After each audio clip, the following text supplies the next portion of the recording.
नमस्कार, मैं हूं आपके साथ मयंक। तो बड़ा सवाल, बांग्लादेश में उस्मान हादी की हत्या किसने की? इसको लेकर अब उस्मान हादी के भाई शरीफ उमर हादी ने ढाका में बड़ा सनसनीखेज खुलासा किया है। उन्होंने कई ऐसी बातें की हैं जो इस ओर इशारा कर रही हैं कि उस्मान हादी की हत्या के पीछे किसका हाथ हो सकता है। देखिए, उनके जो भाई हैं, उस्मान हादी के भाई शरीफ उमर हादी, ये ढाका के शहबाग में प्रदर्शनकारियों के बीच पहुंचे थे और वो वहां पे एक भाषण दे रहे थे, स्पीच दे रहे थे। इस दौरान उन्होंने कहा उस्मान किसी के आगे झुकता नहीं था। अपने भाई के लिए वो कह रहे हैं कि उस्मान किसी के आगे झुकता नहीं था, आपने उस्मान हादी को मार दिया। ये बात वो मोहम्मद यूनुस सरकार के लिए कह रहे हैं। उन्होंने आगे इस बात को और बढ़ाते हुए कहा कि अब आप इसे मुद्दा बनाकर, यानी हादी की मौत के लिए वो कह रहे हैं कि हादी की मौत को मुद्दा बनाकर आप चुनाव को टालने की कोशिश कर रहे हैं। ये बहुत बड़े एलिगेशन है उन्होंने लगाया है। उन्होंने ये कहा, पहली बात तो उन्होंने इन शब्दों का प्रयोग किया कि आपने उस्मान हादी की हत्या कर दी। ये आरोप उनके भाई ने लगाए। उन्होंने इन शब्दों का प्रयोग किया कि आपने उसे मरवा डाला।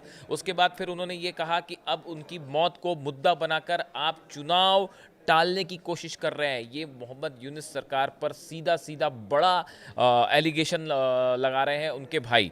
उन्होंने ये भी कहा, आगे बात बढ़ाई, उस्मान चाहता था कि फरवरी में चुनाव हो, प्रशासन को तुरंत इस संदर्भ में कदम उठाकर चुनावी प्रक्रिया में होने वाली बाधाओं को दूर करना चाहिए। उन्होंने यूनुस सरकार से अपील की है कि जो उस्मान हादी था वो ये चाह रहा था कि इलेक्शन जो है सही समय पे हो, फरवरी में ही इलेक्शन होना चाहिए, किसी सूरत में उसे टाला ना जाए। और अब चूंकि उसकी हत्या हुई है, उसके बाद इस मुद्दे को, इस पूरे मामले को मुद्दा बनाते हुए इलेक्शंस टालने की कोशिश हो रही है। ये एक बड़ा एलिगेशन उनके भाई की तरफ से लगाया गया। उसने अपील की है कि इलेक्शन के रास्ते में आने वाली जितने हर्डल्स हैं, बाधाएं हैं, उनको दूर करिए और फरवरी में सही समय पे बांग्लादेश में चुनाव करवाइए और जल्दी से जल्दी जो है हत्या के आरोपी को पकड़ा जाना चाहिए, कार्रवाई होनी चाहिए जिससे कि इलेक्शन प्रभावित ना हो।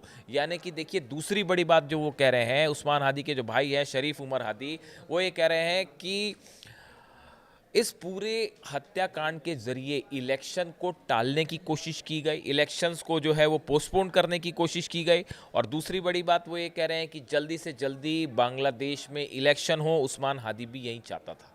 यानी ये क्या वो इस ओर इशारा कर रहे हैं कि उस्मान हादी की हत्या जो है वो इलेक्शंस को टालने के लिए की गई। अब इलेक्शन कौन टालना चाहेगा?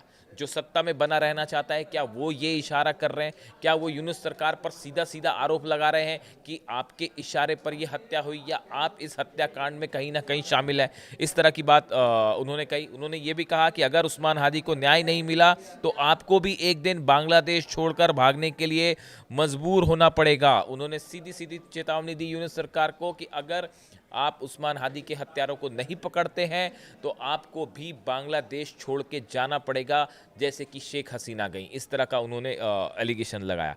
देखिए, जो शरीफ उस्मान हादी इंकलाब मंचों के प्रवक्ता थे ये, और शेख हसीना का जो तख्ता पलट हुआ था उसमें इनकी जो ये मंच है इसकी अहम भूमिका रही और उसमें जो है हादी की खुद की अहम भूमिका थी।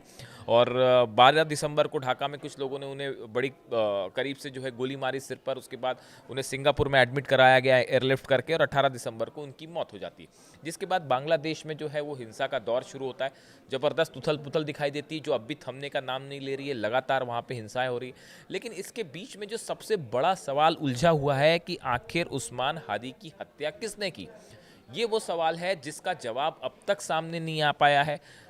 सरकार के पास इसका कोई जवाब नहीं है, इंटेलिजेंस एजेंसीज के पास कोई जवाब नहीं है और बांग्लादेश में लगातार हिंसा हो रही है। अब उन्हीं लोगों को चेतावनी दी है उस्मान हादी के भाई ने, शरीफ उमर हादी ने, कि अगर आपने हत्यारों को नहीं पकड़ा तो आपको भी सत्ता छोड़नी होगी। सीधे सीधे शब्दों में इसे धमकी कहा जा सकता है।